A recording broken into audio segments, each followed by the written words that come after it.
read by Dale Grothman.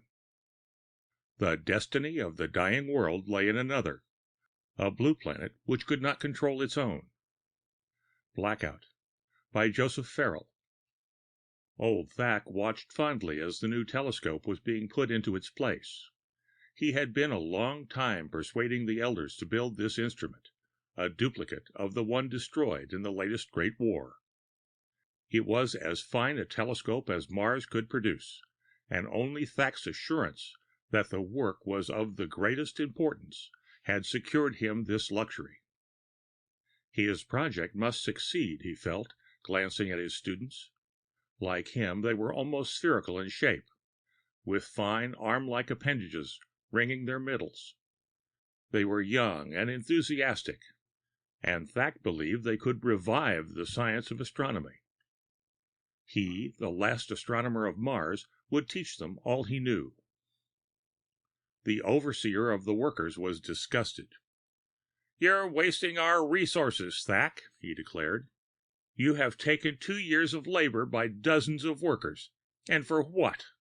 So that you may look at the sky?" Thack's tentacles purpled, a sign of irritation. "You military men," he retorted. "It was your kind, Mitfa, that destroyed our civilization and reduced our race to a few hungry thousands. You have ruined progress and science forever. You have hastened the death of our race. Unless—" He waved through the open doorway, pointing out the early evening sky. Just rising over the horizon was a blue body that was a dazzling brilliance, outshining all the other heavenly bodies. Thack's voice became emotional. "On that planet," he said, "are civilized beings. They hold the only hope for salvation of our race. We must work to contact them as long as there is one of us to carry on." "What is this, Thack?" Mitfa demanded angrily. "How can you say, Old One, that people of intelligence live on the blue planet? You will tell me next that you've been there." The soldier laughed scornfully, but Thack's voice was unruffled as he explained. "This is no mere fancy of mine. These people have been signaling to us for some time, and when I signaled back by creating a network of space warping lines through our entire power system, they strengthened their signal. Then came your war." "Space warps?" Mitfa growled. "More power wasted? How was this accomplished?" The workers were bolting the last legs of the telescope into position, and the students were making happy squeaks. Thack looked gratefully towards his new instrument, and towards the scholars. A fine lot of young ones, these. Perhaps in them astronomy would become once more a science of great importance. Perhaps they would be the salvation of Mars. He answered Mitfa's questions. "The power used was very small. You have heard of controlled space warps?" "What about it?" grumbled the soldier. "An interesting laboratory trick, but it also occurs in nature. As a youth, I once saw the light of stars bent around the sun in a selectroscope. Indeed, it was this very phenomenon that showed our scientists how to make their own warps." "Enough of your lecture, Old One. What was the result of this scientific trickery?" "One as stupid as you would not understand the method," Thack replied levelly. "But the result of warping all our power beams was a network of opaque lines that to an observer would be an obvious signal. And now, if you are quite ready to leave—" Grumbling, Mitfa departed, taking his soldier workers with him. Thack checked the placement of the telescope, finally nodded in satisfaction as he found everything in proper order. The 4 students crowded around, watching with interest. He gazed good-naturedly at them. "Our work is a great one," he declared. "We must communicate with the third planet by means of a system of signals that we shall work out, in time. But there is so little time." His tentacles curled thoughtfully about him. "You have followed the work of our great physicist, Morgran. You mean, asked an alert youngster named Rofan, the probability tables worked out by him, showing that the end is near for our race? Thak nodded sadly. Indeed, lad, the future appears dark. War and its disorganization must inevitably strangle civilization. Even now our race is thinned in numbers, and the beasts of the desert multiply. There, he went on, waving toward the blue planet, is our only hope. If we can effect communication with them, and be guided by their superior wisdom, we may yet rally.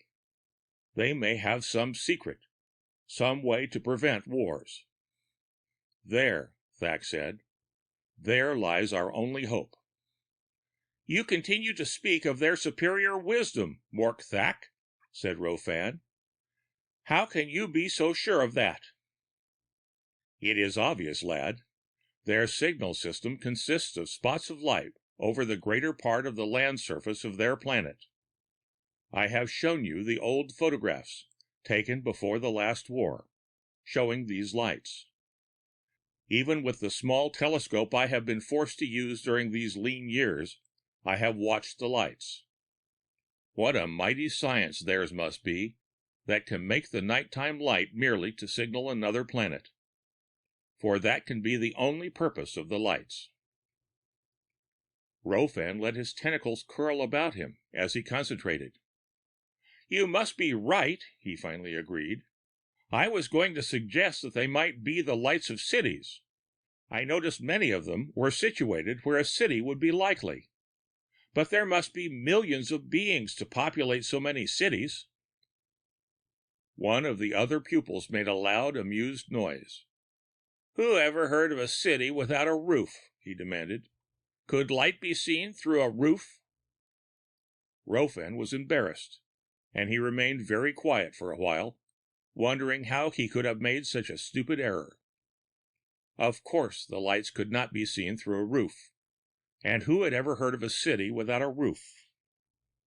Thak, paying no attention to the byplay, focused his lens with great care. The students gathered around the concave bowl of white quartz.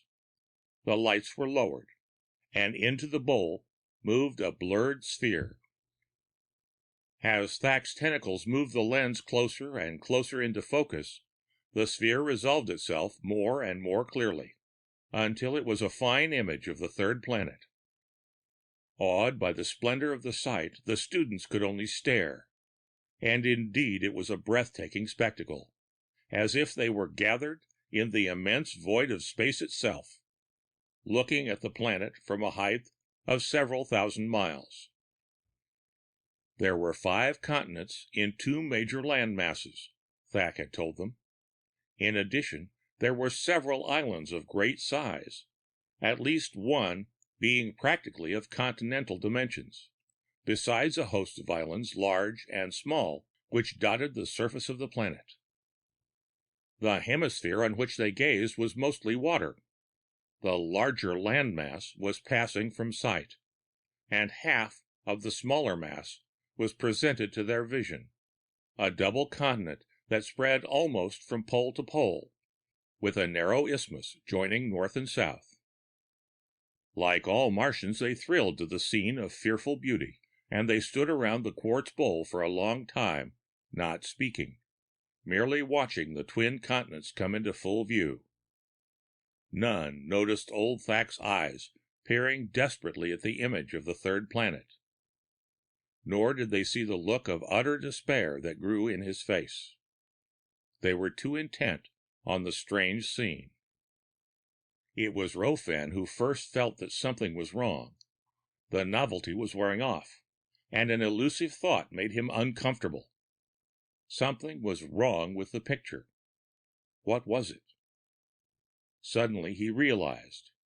He turned to Thak. But the light, Morsak! The signals! Thak's face looked as old as Mars itself as he gazed at his pupil. He started to speak several times before he could manage. We have failed, he said in a heavy tone. Our signals must have been too weak for the beings of the blue planet to detect. I had hoped.